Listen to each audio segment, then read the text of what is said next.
PlayStation benefits get axed in the new Microsoft release of Call of Duty Black Ops 6.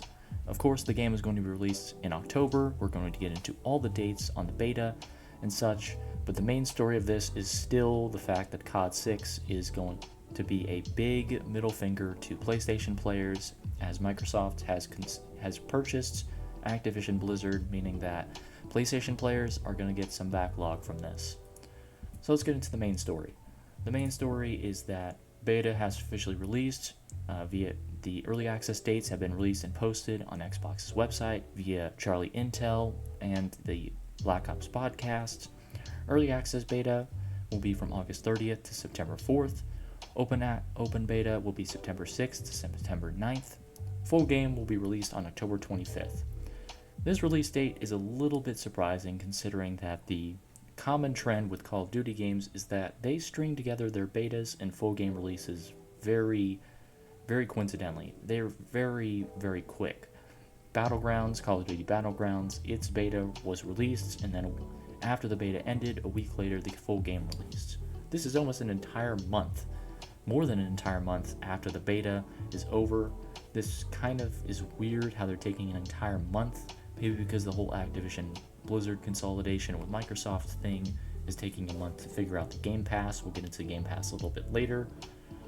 But this is a very weird scenario of how long the game is going to take from beta being over to full game release. It is a very odd scenario because COD games are usually beta's over and then boom, the new full game release is a week or a two later. Not a full month and a half. That's a little weird. But it does make sense. Game Pass has been completely overhauled. We'll get into the overhaul details, but basically Game Pass subscribers will get free access for the first weekend, while non-subscribers will have to pre-order the game for access. Call of Duty 6 is the first game to use the new Microsoft Game Pass system since Microsoft consolidated with Activision Blizzard. Now Game Pass memberships are hiked in price to $20 a month. Makes sense. Microsoft's new business strategy seems to be you pay more, pay more and you get more. If you don't pay more, you get much less. Seems to be the general consensus. Good news for late-gen consoles like the PS4 and Xbox One. COD 6 will still be available for purchase on late-gen consoles. This decision, unfortunately, is based solely on developers of COD 6, as console providers like Microsoft did not seem to mind the game being left off their late-gen consoles. That silent details do give off warning signs for late-gen console owners about the future. Your late-gen consoles may not be very viable for very long. That's very bad news for people like me who don't really have access to PS5 or any of the newer Xboxes. I still have the white Xbox One, which I don't know if that's the S or the X. I really don't care that much if it is or not. But I do think it's not the old Xbox One. I still have one downstairs I still use. We still have two Xbox 360s. Of course, they're dead consoles now. The PS2 is also a dead console. And of course, the Xbox One from the early days, just the general Xbox, which is downstairs, is also just dead and gone. There's literally no games you can run on that besides the old Star Wars games and the old Pixelgate games. So, yeah, late-gen consoles members, I would be worried about the future. I would keep updated because this was an entirely dev decision. COD 6 devs completely just said they were going to do this. This was their decision to make the game available for the Xbox One and PS4. Microsoft didn't have any sway over this. PlayStation owner did not have any sway over this. This was all COD 6 devs' decision, which does send a warning sign that Microsoft may not be that keen on keeping the Xbox One, and PlayStation may be okay with the PlayStation 4 being left in the dark. So now let's get to PlayStation. This is the main story of COD 6 Early Access. PlayStation benefits axed. PlayStation players will not be guaranteed entry into the beta testing, with Xbox players getting the exact same beta treatment. COD 6 is the first of the series games to not give into PlayStation and offer PlayStation players full early access to its beta testing. Again, as I said before, Game Pass, which is a Microsoft-only subscription service for Xbox players, Xbox console players, and Microsoft players on PC, so PC Game Pass players as well. It's only Microsoft's. Game Pass, as we'll say later, they will be the only ones that will have free access to the early access beta. If you do not pre-order the game, you will not have early access. So you either pre-order, so you pay for that early access. If you have Game Pass, which is entirely Microsoft only, so they basically switched around. PlayStation players used to have early access for free.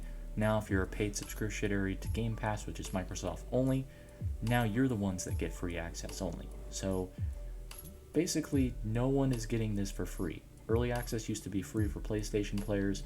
Now only Ultimate Tier Game Pass Microsoft players will get the game for free. So no one's getting the early access for free. The wait is over though. Both console players will have access to test all COD 6 online modes within the first weekend of beta testing via comments made by Microsoft CEO, evil guy Phil Spencer. Why I say evil guy? Because he knows what he's doing. He's taking away PlayStation benefits and only offering them to the highest paying subscribers to Game Pass. Basically, if you own the ultimate tier of Game Pass, you get all the benefits, and if you don't pay for it as a Game Pass, if you're just a regular subscriber, you get nothing, and PlayStation players get nothing. The CEO mentions Microsoft purchase of Activision as one of the few reasons why players shouldn't be worried about Microsoft denying PlayStation access. However, this is literally the opposite of what he means. Microsoft's purchase of Activision is exactly why PlayStation players should be worried about Microsoft denying access. I mean, they're already denying access to the early access given for free that PlayStation players got used to. So Microsoft is already getting rid of one of the key PlayStation benefits of playing COD games, and now the only people that get it for free are people who pay Microsoft money through Game Pass, which is Xbox and PC only through Microsoft. So yeah, it's just BS. His comments mean nothing and should mean nothing. They actually just say nothing in general. Game Pass overhaul. COD 6 will be offered day one to Game Pass subscribers, but only the Ultimate Pass tier, which means if you're just a normal Game Pass subscriber, even you won't get day one access. Only Ultimate Game Pass tier subs will. The overall system seems to build on Microsoft's current direction after the purchase of Activision Blizzard to offer increased subscriber benefits along with increasing prices of Game Pass tiers. Remember, Microsoft's new strategy seems to be if you pay the highest tier, you get the best benefits. If you pay for just the regular tiers, you get less benefits. So if you pay what you've been paying, you get less. If you pay more than you've been paying, you get more. So if you don't spend more money, then you get less. So that's just Microsoft's new strategy for ripping off its customers. Bad vibes from Microsoft all around, ditching PlayStation. The main takeaway from COD 6 beta should be the discardment of PlayStation benefits. While making it more a fair deal towards all players, it does raise the concern of Microsoft being in control of Activision, possibly making COD games less available and efficient for PlayStation players in the future. I mean, PlayStation benefits are basically being swapped to Game Pass Ultimate tier subscribers. They get it for free, but of course they're also paying the most for the game, so it's basically pay to win. Instead of it's just PlayStation, if you own a PlayStation, then you get the COD 6 access for free. Now you have to pay Microsoft a bunch of money to be an Ultimate subscriber in order to get it for free. This is a bad vibe from Microsoft, but we all know Microsoft's been evil for quite a while. Phil Spencer basically lying by saying people shouldn't be worried about their consolidation at Activision, but they should be worried. They should be very worried. Subscription hell. The overhaul of the Game Pass system seems to suggest two big trends coming soon. Hiking prices, lesser benefits offered to less than Ultimate tier subscribers. Like I said earlier, hiking prices. If you don't pay more, then you get less. So if you're paying $20 a month, then you get less than you did before. If you pay a little bit extra to get Ultimate tier subscriptions, you get more benefits. So basically, if you don't pay more, you get less. If you pay more, you get more. So, and if you pay less, you don't pay for Game Pass at all. You don't get anything. So you either get nothing, get less, or get more. There's no in between about your benefits staying the same. The benefits are either more, less, or nothing. So subscription hell on earth. Same for Microsoft. A grim future. Could PlayStation players see possible downgrades from playing COD 6? I say yes, because Microsoft now controls Activision Blizzard. Will late-gen console game owners be finally tossed into the abyss of dead consoles such as the Xbox 360, PS2, and 3? I say it's going to happen soon.